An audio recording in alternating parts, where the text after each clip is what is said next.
Assalamualaikum warahmatullahi wabarakatuh. Nama aku Resa Mauda Putridika, mahasiswi dari UIN Syarif Hidayatullah Jakarta, jurusan Hubungan Internasional semester 2.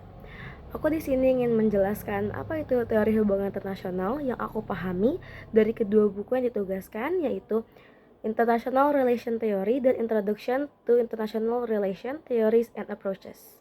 Sebelumnya, apa itu teori hubungan internasional? Teori hubungan internasional adalah disiplin ilmu yang bertujuan untuk memahami dan menjelaskan interaksi antara negara, organisasi internasional, dan aktor-aktor lainnya dalam arena global. Dengan kemajuan globalisasi yang semakin pesat, pemahaman tentang dinamika hubungan antar negara menjadi sangat penting, baik dalam konteks politik, ekonomi, budaya, maupun keamanan. Masuk ke dalam penjelasan, apa itu teori hubungan internasional? Secara definisi, teori itu sendiri adalah suatu sistem pemikiran yang diperlukan dan tidak dapat dihindari ketika menjelaskan sesuatu ataupun memprediksi hasil di masa mendatang, karena pada dasarnya manusia adalah makhluk subjektif yang melihat hal dari teori hipotesis agar bisa mengetahui hal apa yang harus difokuskan. Sedangkan dalam hubungan internasional, teori merupakan yang membantu sesuatu menjadi lebih mudah dipahami atau membantu sesuatu yang sedang diamati atau dianalisis. Tanpa teori, pengamatan menjadi kewalahan dan tidak berdaya oleh banyaknya fakta atau kejadian di sekitar kita. Adapun 3 konsep penting yang dibahas tentang filsafat dalam penelitian, yakni epistemologi, metodologi, dan onologi. Dari yang pertama, epistemologi merupakan metode yang melibatkan cara atau sarana yang memberikan apa yang kita ketahui sesuatu tentang dunia. Contohnya yang paling populer adalah empirisme. Kedua, metodologi. Metodologi merupakan metode dalam menganalisis praktik aktual yang melibatkan metode kuantitatif atau penggunaan statistik dan persamaan matematika, dan kualitatif seperti menggunakan studi kasus-kasus komparatif yang mendalam. Ketiga, ontologi. Ontologi merupakan metode studi yang mengacu pada pandangan masing-masing memandang dunia dan bagaimana masing-masing esensi hal-hal di sekitar kita saling berhubungan. Selanjutnya, kita akan membahas tentang sejarah teori hubungan internasional. Sejarah teori-teori hubungan internasional bisa dikatakan dimulai ketika mulai munculnya pemikiran-pemikiran seperti Thucydides, lalu terus berkembang pemikiran teori hubungan internasional di antara filsuf seperti seorang filsuf politik Italia yang terkenal bernama Niccolò Machiavelli mengatakan bahwa banyak studi yang berasal dari tulisan-tulisan kuno, terutama Romawi. Lalu, salah satu filsafat politik terkenal, Thomas Hobbes, menerbitkan bukunya yakni Leviathan yang menjadi teori umum politik pertama dalam bahasa Inggris dan salah satu kontribusi besar dalam teori hubungan internasional. Begitu juga beberapa filsuf lainnya yang berkontribusi dalam membentuk teori-teori hubungan internasional. Bahwa perkembangan teori hubungan internasional tidak bisa hanya dilihat dari dunia barat saja, seperti Asia juga telah mengalami perkembangan yang cukup relevan. Lalu, apa sih peran teori dalam hubungan internasional?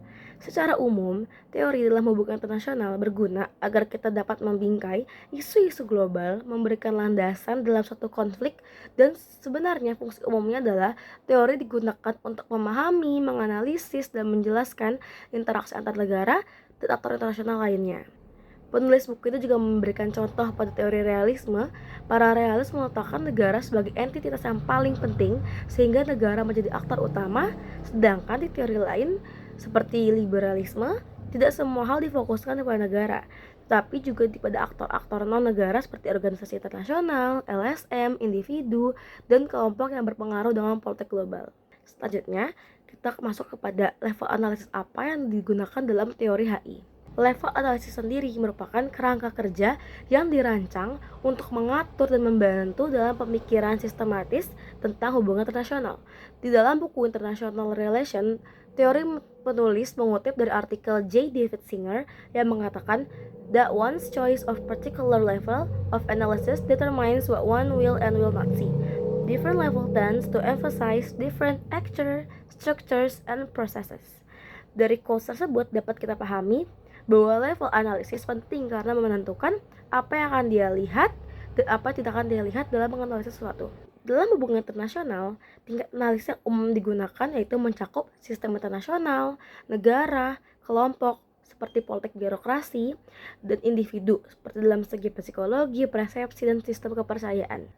Dalam buku Introduction to International Relations, penulis mengungkapkan bahwa jawaban tentang level analisis yang harus diprioritaskan dalam HI sebenarnya sederhana, yakni dengan mempertimbangkan semua level analisis.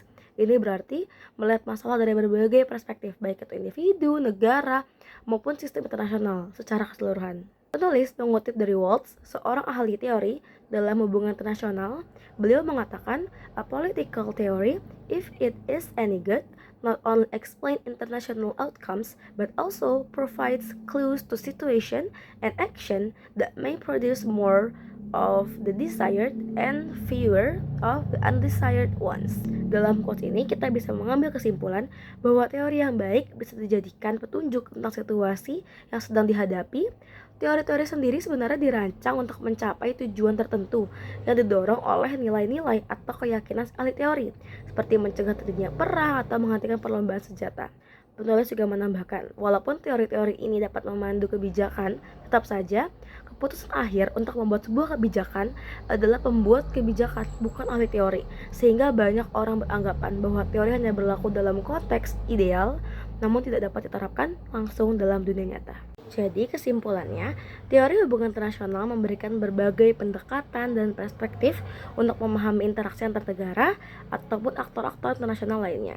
Setiap teori memiliki fokus, asumsi, dan cara analisis yang berbeda-beda untuk menjelaskan dinamika global yang sangat kompleks.